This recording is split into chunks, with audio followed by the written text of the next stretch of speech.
Hi everyone, welcome to this read aloud of Spare Us, which is a parody book on Harry's book Spare. And before we begin, I just want to start off by saying this read aloud might be a bit different to the other ones that I've done, like Revenge by Tom Bauer. When it comes to Revenge, I just read aloud. I didn't add anything in, it was word for word. And Spare Us, I feel like it's going to be pretty funny and somewhat unorthodox. So you might hear me laughing and look at this picture. And there's these awesome illustrations as well, which I wanted to share with you all. And so, yeah, this is why I've decided for it to be a video format and not the usual audiobook format. So, yeah. And then I might add in my 2 cents here and there, but we'll see how far we get. Okay, so this is Spare Us. Let's see what it says here. When they confronted me, I could see Pa and Willie were furious. I was desperate. I had nothing but love for my cowardly, selfish father and my balding, violent, self-righteous brother. I would never do anything to cast them in a bad light. Sure, Harry. All I had ever wanted was privacy.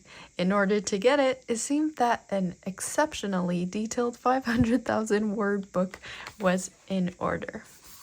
Oh, Harry. Do not begin your book with a serious quotation. It doesn't make you sound more clever. Julius Caesar. Chapter 1.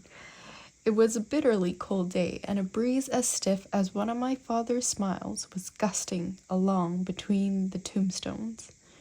I thought he was going to talk about his daughter in sentence 1. I wish I had worn something warmer. I was waiting for my father and brother to appear in the Royal Cemetery for a crisis meeting, owing to my recent announcement that I would be moving to America. Gray clouds scurried across the sky, and I shivered in my thin shirt. As I stood there, I wondered whether the dead were still around us, looking on with an approving smile or a concerned frown. Just imagine them standing next to you. Henry whatever. Queen Victoria, Ken Dodd, Lenin. Being in places like this always made me philosophical. I cast my eye over the marble museums covered with ivy and moss. Just as I was thinking about crumbling, outdated relics, my father appeared. Willie was by his side. Distracting us from what was really on our minds, Pa delivered one of his impromptu history lectures, pointing out architectural details and getting specific about the dead folk under our feet. But positioning the inevitable just made Willie and me even more tense. When at last conversation turned to the matter at hand, I could tell at once they were both furious. I tried to explain myself, but they wouldn't listen. I kept starting to speak, but they talked over me. I was desperate. I had nothing but love for my cowardly, selfish father and my balding, violent, self-righteous brother. I would never do anything to cast them in a bad light. Yet it soon seemed that they didn't even understand why I was leaving. Really? I was aghast. After everything that had happened, how could they feel an explanation was still needed? It amazed me. All I had ever wanted was privacy. In order to get it, it seemed that an exceptionally detailed 500,000 word book was in order. Okay, so that's chapter 1, and you probably could already hear me laughing.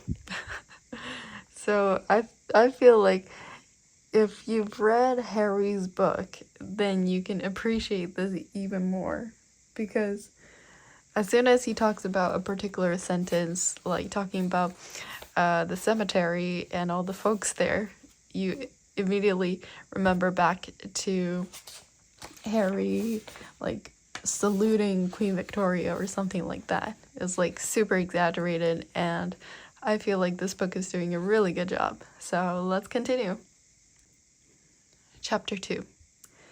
There was a lot about my childhood that was idyllic. For instance, the exclusive Ladgrove School, tucked away in the English countryside, which I attended as a boy.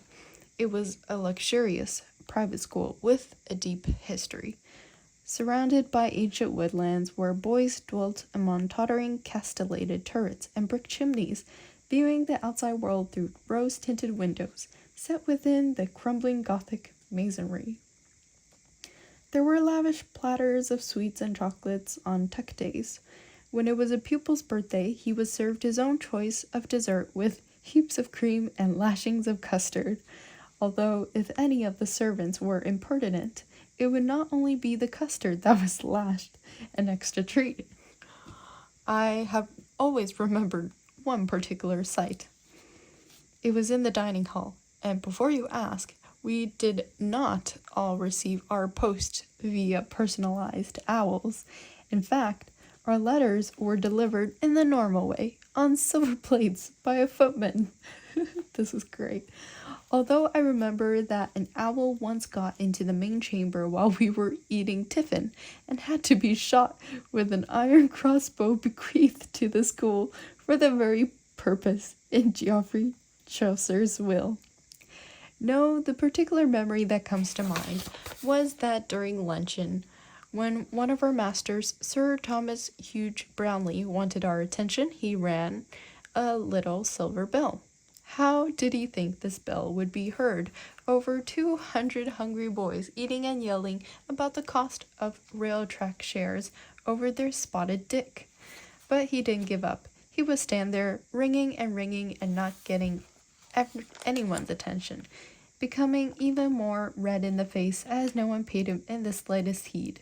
I felt sorry for him, ringing that bell, trying to stop the noise by making more and more noise, utterly failing, and making a fool of himself into the bargain. My therapist has asked me why this image haunts me so, and I can't quite put my finger on it. And there we have Harry and his schoolmasters. And clearly in a therapy session, oh, and he's in shorts. He's in khaki shorts. Oh my goodness. And I think Harry has learned a thing or two with Meghan about having his belt pulled up all the way up to his man boobs.